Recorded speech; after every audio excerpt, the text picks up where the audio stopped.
নমস্কার বন্ধুরা, নবমিতাস কুকিং হাবে আপনাদের সবাইকে অনেক অনেক স্বাগত। বন্ধুরা, আজকের আমি এঁচোড়ের একটা রেসিপি করে দেখাবো। এই রেসিপিটা এতটাই লোভনীয় হবে যে আপনারা পুরো ভিডিওটা না দেখলে বুঝতে পারবেন না। তার জন্য আপনাদের পুরো ভিডিওটাই দেখতে হবে। আর যদি ভালো লাগে লাইক, শেয়ার, কমেন্ট করবেন আর সাবস্ক্রাইব করে আমার পাশে থাকবেন।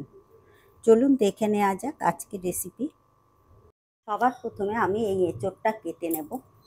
তা বলেছে তো এই এঁচোড়টা কচি হবে, এখনও কি কচি এঁচোড় পাওয়া যাবে বলে আমার মনে হচ্ছে না। কাটলেই বোঝা যাবে এঁচোড়টা কচি হবে কি না। তার জন্য আমি এই জল নিয়ে নিয়েছি, জলে রেখে দেব।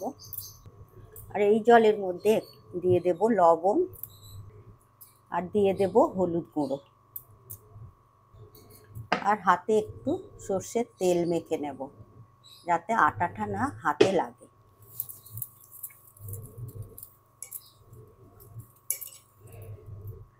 এবারে এঁচোড়টা কেটে নেব, দেখি এঁচোড়টা কচি হয় কি না। হ্যাঁ, এখনও কচি এঁচোড় আছে। তাহলে এখন তো এঁচোড় পেকে যাওয়ার কথা, মানে অনেকটাই গরম পড়ে গেছে। প্রথমে আমি এঁচোড়গুলো এইভাবে কেটে কেটে জলে ডুবিয়ে দেব, তাহলে আটাটাও অতটা হাতে লাগবে না।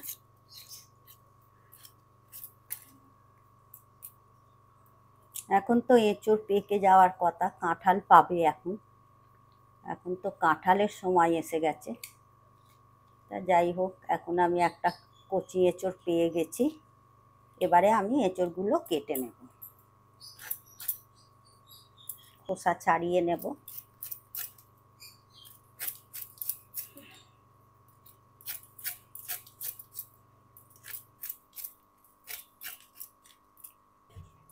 এঁচোড়ের শিরাটা বাদ দিয়ে দেব, দিয়ে এবারে পিস পিস করে কেটে নেব। এইভাবে পিস করে নেব। এটাও আমি জলের মধ্যেই রেখে দেব। সব এঁচোড়টাই আমি এইভাবে কেটে নেব, কেটে আর জলের মধ্যেই রাখবো।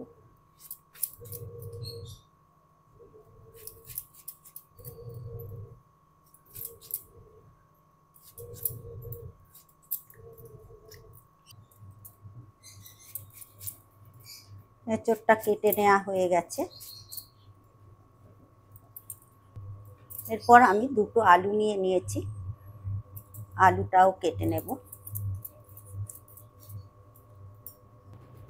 আলুটাও এইভাবে কেটে নেব, একটু বড় বড় করেই কেটে নেব। একটা আলুকে 4 টুকরো করে নেব।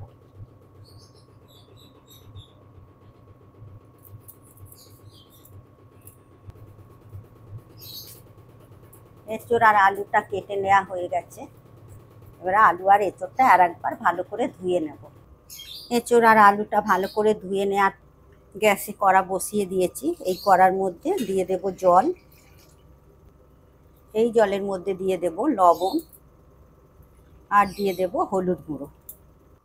আর এই জলের মধ্যে তুলে দেব এঁচোড়, তুলে দিয়ে একটু নেড়ে দেব। চাপা দিয়ে আমি 10 মিনিট সেদ্ধ করে নেব। ওদিকে এঁচোড় সেদ্ধ হতে হতে আমি মিক্সিং জার নিয়ে নিয়েছি। এর মধ্যে নিয়ে নেব আদা কুচি, দুটো কাঁচা লঙ্কা, আমি লাল লঙ্কাটা নিয়েছি, আর নিয়ে নেব গোটা জিরে 1 চামচ। এর মধ্যে জল দিয়ে দেব, জল দিয়ে আমি মশলা পেস্টটা করে নেব। আদা, কাঁচা লঙ্কা আর গোটা জিরের একটা মিহি পেস্ট বানিয়ে নিয়েছি। এই পেস্টের মধ্যেই আমি আরও কয়েকটি উপকরণ মেশাবো। হলুদ গুঁড়ো দিয়ে দেব, কাশ্মীরি লাল লঙ্কার গুঁড়ো, ধনে গুঁড়ো দিয়ে মশলার পেস্টটা ভালো করে মিশিয়ে নেব। এরপর এঁচোড়ের ঢাকনাটা খুলে দেখে নেব, এঁচোড়ও সেদ্ধ হয়ে গেছে। জল ঝারিয়ে তুলে নেব। জলটা ঝারিয়ে তুলে নিতে হবে।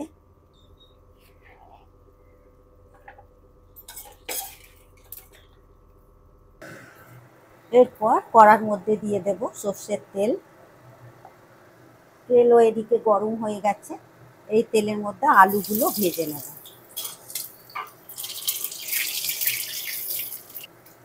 লবণ দিয়ে দেব, হলুদ গুঁড়ো দিয়ে আলুটা ভেজে নেব। আলুগুলো বেশ ভালো করে লাল লাল করে ভেজে নেওয়া হয়ে গেছে। এবারে তেল ঝারিয়ে তুলে নেব। এই তেলের মধ্যেই এঁচোড়গুলো ভেজে নেব। এঁচোড়গুলো একটু ভালো করে ভেজে নিতে হবে। এঁচোড়ও এদিকে ভালো করে ভেজে নেওয়া হয়ে গেছে। এঁচোড়টাও এবারে তুলে নেব।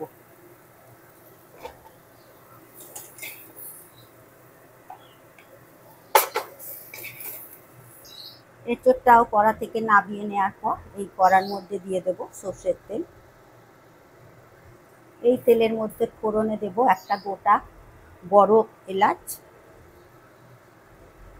3টে ছোট এলাচ, 5-6টার মতো লবঙ্গ, দারচিনি, গোটা জিরে, একটা শুকনো লঙ্কা আর একটা তেজপাতা দিয়ে মশলাটা ভালো করে একটু ভেজে নেব, যতক্ষণ না মশলা থেকে একটু মিষ্টি গন্ধ বেরোচ্ছে।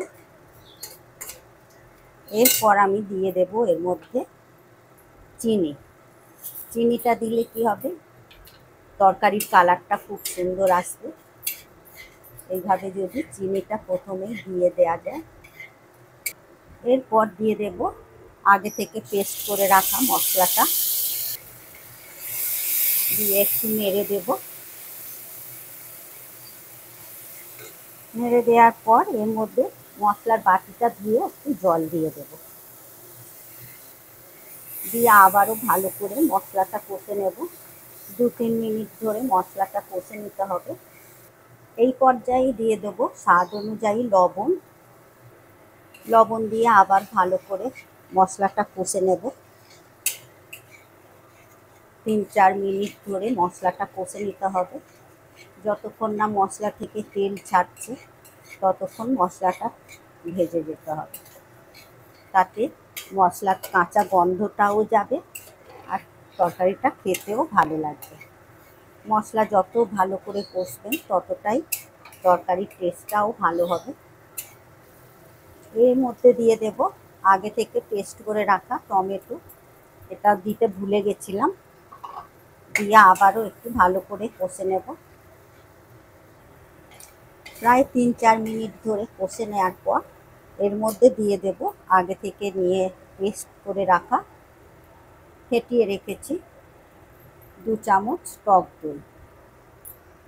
টক দইটা দিয়ে আবার ভালো করে মশলাটা কষতে হবে, যতক্ষণ না পর্যন্ত আবার তেল ছাড়ছে মশলা থেকে ভালো করে। এই সময় গ্যাসের ফ্লেমটা একদম লো করে দেবেন, না হলে অফ করে দেবেন।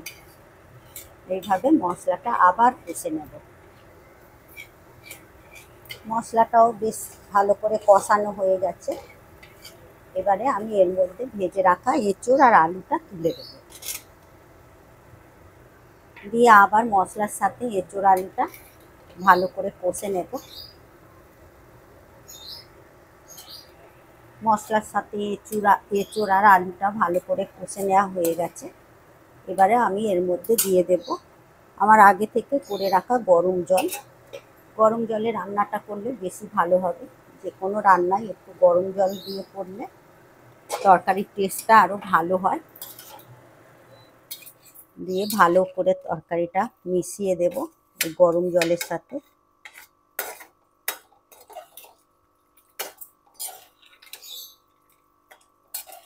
এবারে আমি আরও 2-3 মিনিট ধরে ফুটিয়ে নেব।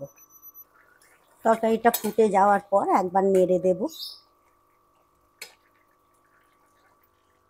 এরপর দেখে নেব আলু সেদ্ধ হয়ে গেছে। সব শেষে দিয়ে দেব গরম মশলার গুঁড়ো আর দিয়ে দেব ঘি। ঘি আর গরম মশলাটা ভালো করে মিশিয়ে দেব। আমার রেডি হয়ে গেল এঁচোড়ের কালিয়া। এবারে আমি ঢেলে নেব, পরিবেশন করার জন্য একদম রেডি। বন্ধুরা, আমার এই রেসিপি আপনাদের কেমন লাগলো অবশ্যই কমেন্ট করবেন, আর যদি ভালো লাগে লাইক দেবেন, আর সাবস্ক্রাইব করার অনুরোধ রইল। আপনারা সুস্থ থাকবেন, ভালো থাকবেন। আবার আসছি অন্য কোনো রেসিপি নিয়ে। ধন্যবাদ।